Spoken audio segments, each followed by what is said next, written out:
Hello guys, nandito kami ngayon sa fish market. Yung mga kasama ko. So ready kami. Tingnan nyo sa likod ng sasakyan kung mayroon pa kaming cooler. So ito yung cooler namin na lalagyan ng isda. So para hindi mangangami sa sasakyan. Hintayin ko sila kasi inintay pa yung mga nandun pa yung mga kasama ko sa loob na namimili pa ng isda. Sabi ko muna na lang ako sa sasakyan, so hintayin ko na lang kayo dyan. So I think familiar kayo sa lugar na to.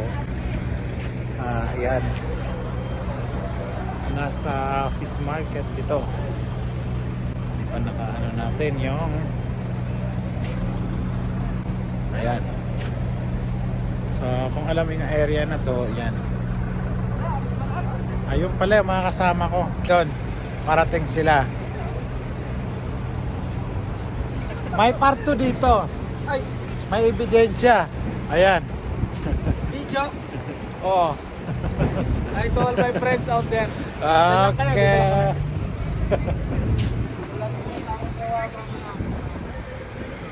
So yan sila. Ayun.